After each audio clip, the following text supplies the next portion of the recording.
आदमी खाली हाथ नहीं आता, मरने के बाद 3 चीजें साथ ले जाता है, जानिए रहस्य।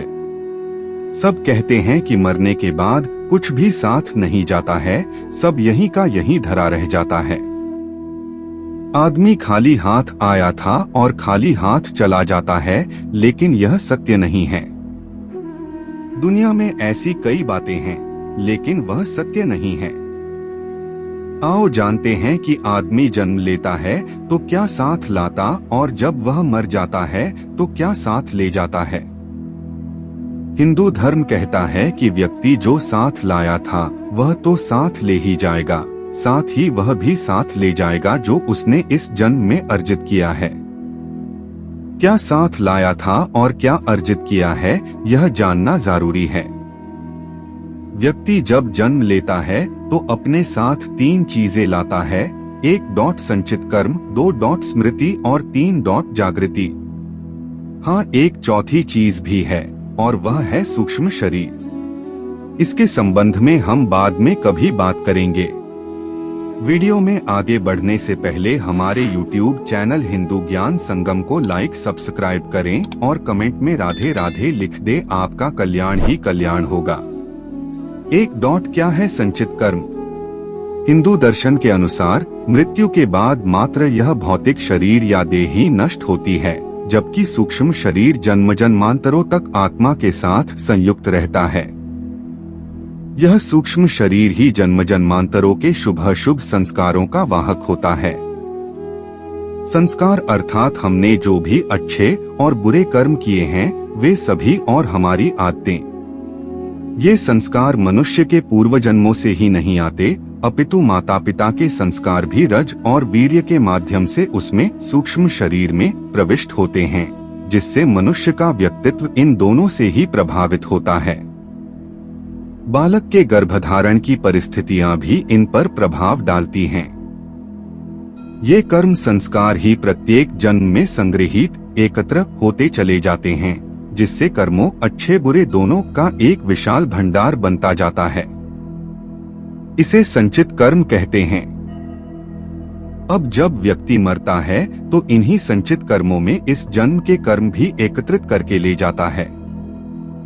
दरअसल इन संचित कर्मों में से एक छोटा हिस्सा हमें नए जन्म में भोगने के लिए मिल जाता है। इसे प्रारब्ध कहते हैं। ये प्रारब्ध कर्म ही नए होने वाले जन्म की योनि व उसमें मिलने वाले भोग को निर्धारित करते हैं। फिर इस जन्म में किए गए कर्म, जिनको क्रियमाण कहा जाता है, वह भी संचित संस्कारों में जाकर जमा होते रहते हैं। 2 क्या है स्मृति? 1% भी लोग नहीं होंगे जो अपने पिछले जन्म की स्मृति को खोलकर यह जान लेते होंगे कि मैं पिछले जन्म में क्या था।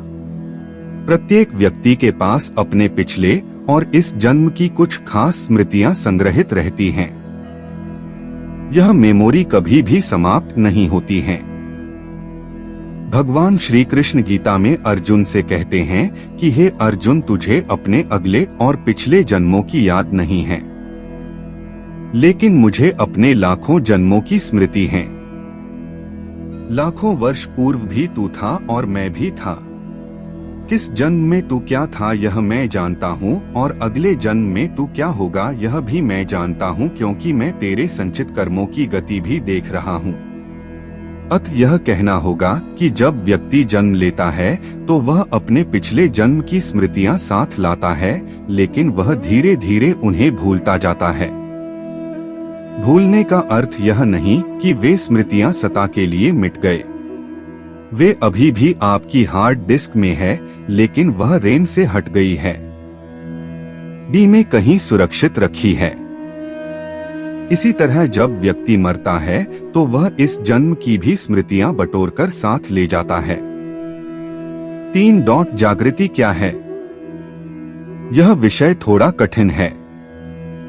प्रत्येक मनुष्य और प्राणी के भीतर जागृति का स्तर अलग अलग होता है।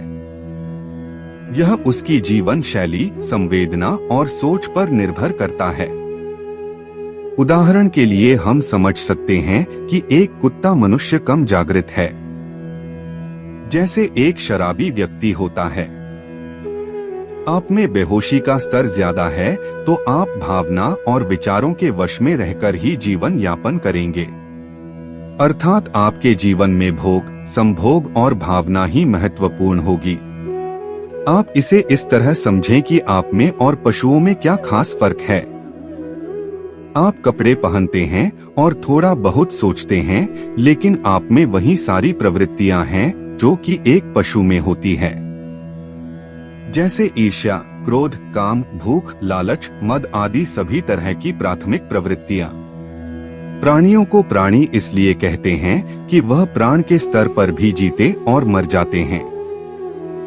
उनमें मन ज्यादा सक्रिय नहीं रहता है। मनुष्य में मन ज्यादा सक्रिय रहता है, इसलिए वे मन की भावना और विचारों में ही ज्यादा रमते हैं। वे मानसिक हैं। मन से ऊपर उठने से जागृति शुरू होती है। जागृति की प्रथम स्टेज बुद्धि और द्वितीय स्टेज विवेक और तृतीय स्टेज आत्मावान होने में है। प्रार्थना और ध्यान से जागृति बढ़ती है। उक्त सभी को मिलाकर कहा जाता है कि व्यक्ति अपने साथ धर्म लाता है और धर्म ही ले जाता है।